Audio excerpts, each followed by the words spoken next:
Hello my friends on YouTube. Today we're going to talk about another one of Muhammad's atrocity. The victim, his name is Abu Rafi. He was a Jewish man, well respected and well educated Jewish man. The assassinator, his name is Abdullah bin Atiq. Abdullah bin Atiq. He was one of Muhammad's gang, his posse.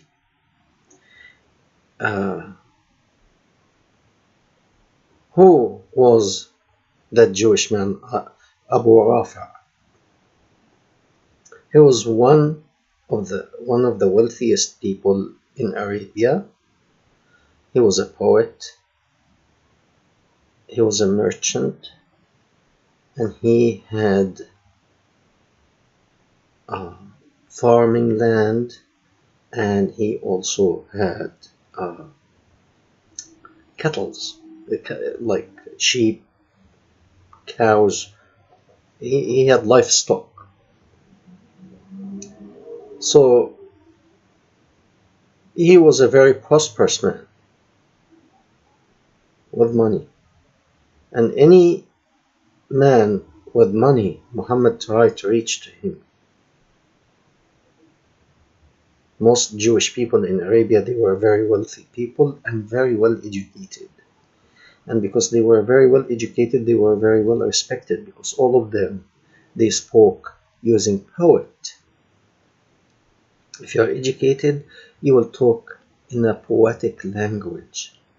So all those that Muhammad assassinated were poetic people. And because they were educated, they couldn't accept the fact that an illiterate person would come and try to fool them.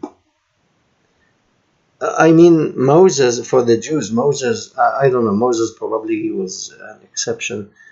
He must have been very well educated, because they say he grew up in the Egyptian palace as the Pharaoh's son. So he must have received high education. However, other people may have not. I mean, if God calls whoever, that's God's business. You don't have to be well educated, that's true. However, Muhammad is the only one. He was so jealous of educated, wealthy people, because he was very poor and he was illiterate. So instead of humbling himself to them, maybe he can learn, maybe he can become somebody if he learns like them, if he learns from them. But he envied them. He envied them. So anyway, this man, Abu Rafi, he started to speak against Muhammad, because he was telling the people, he cannot be a prophet, this guy is a fraud. So Muhammad didn't like that very much. So if whoever criticized Muhammad, he had to go. He had to be assassinated. And there was a phrase he used all the time for all the people that they opposed him or said anything against him, anything negative about him. That phrase would go, who is for so-and-so? That means, who will slaughter, get me the head of this guy? And there were plenty of volunteers always. They were gangster, because godly people, even if somebody, that's what I know, godly people, if somebody attacks them, They normally forgive. Otherwise, what's the difference between him and an average person? He has to forgive. He has to rise above the average person. So if I go and I persecute a godly man, everybody's expecting from this man to forgive me. Especially if I attack him only verbally. The guy did not attack him physically. He spoke. He gave the truth. This is a fraud. This guy is a fraud. So he had to go. Then what happened? Muhammad asked his famous phrase, who is for this guy? Abu Rafi al-Yahudi, the Jew, Abu Rafi, the Jewish Abu Rafi, and one of his gangster, his name is Abdullah bin Atiq. Abdullah bin Atiq. Me, Prophet of Allah, put me, I go and slaughter him for you. So he took, they don't specify, but they say about 4 or 5 people more with him, and they set sail to go and kill the guy because he said bad things about the Prophet of Allah. So they go, the guy is living in a castle. He's a very wealthy man. At the end of the, people will come out in the morning, the workers. They will go and tend the field and farm the land. And those who are grazing the animals, they will take them out to graze. At the end of the day, everybody before sunset, everybody has to come back. And there is a guard by the gate, will open the gate for them, and he knows them by names, by face. So they watch the people going in the morning, and at the end of the day before sunset, they came back home, and the guard made sure that all of them are of the people that they work inside. They work for this man, and there is no intruder. So they went inside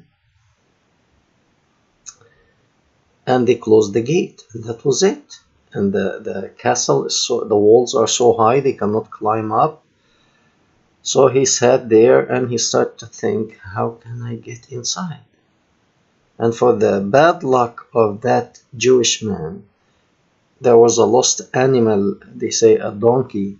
So they opened the gates and the people came out with flaming torch to look for the animal. However, they couldn't find the animal. So the guard called them. He said, get inside or I'll close the gate and you stay outside.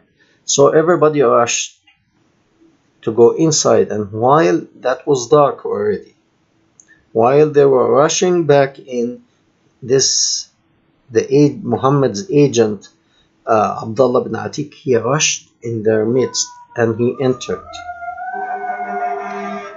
He entered the city, the castle, I'm sorry. He entered and he hid himself with the animals. And he watched the guard as he closed the gate, and he watched him where he put the keys. So after the guard left, he took the keys and he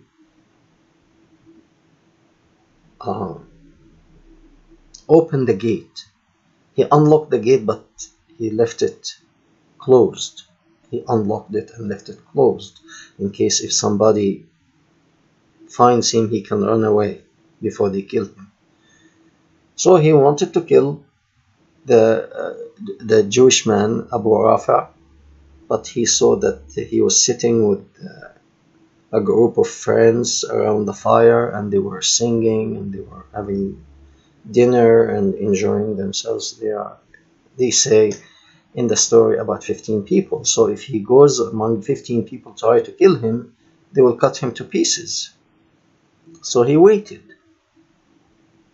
until the end of the night. The guest went to sleep in the guest house, and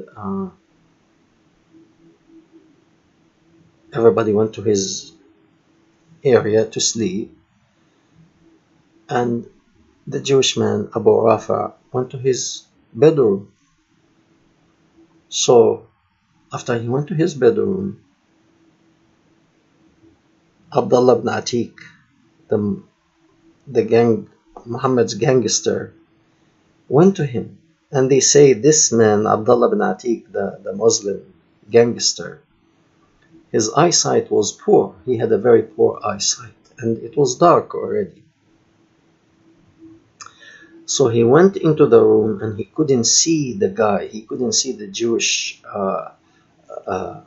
man, Abu Rafi. So he called his name, Abu Rafi, Abu Rafi. So the Jewish man said, yes. So he followed the sound of his voice, and he struck him with his sword once, and he was leaving. So he heard the man crying for help. So he thought, oh, he's not dead. So he returned and changed his voice, as if he is one of the people in the castle. Yes, Abu Rafi, what happened to you? What's going on? So he said, somebody struck me.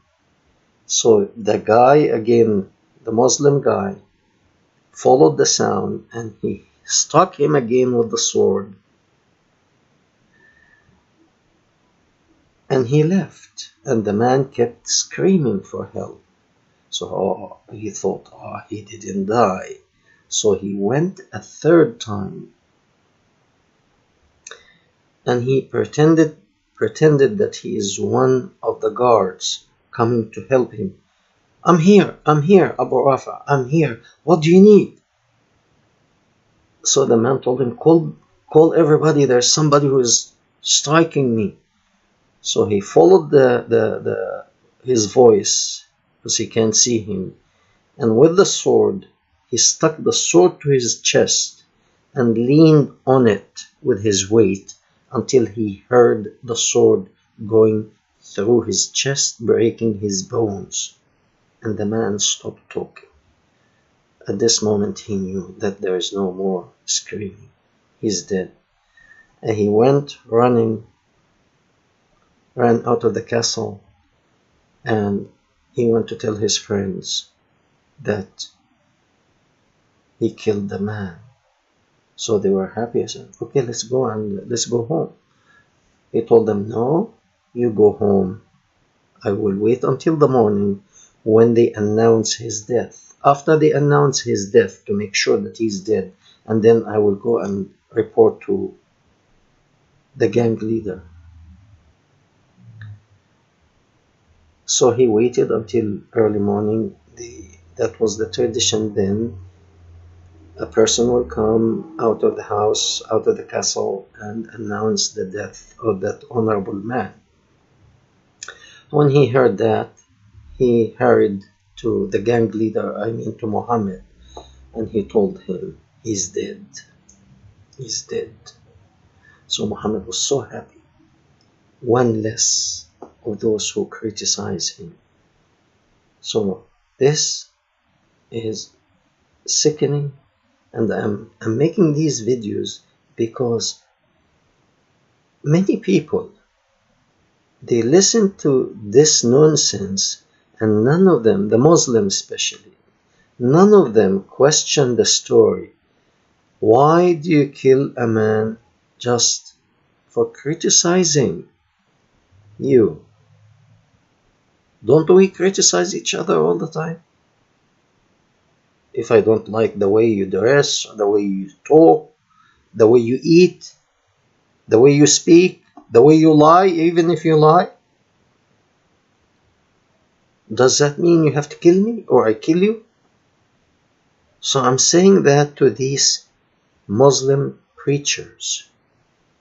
It's either you know the sickness in your religion and you try to hide it, or you are so stupid. Thank you very much, and we welcome your comments, and if share, and if you have anything, we appreciate it. Thank you.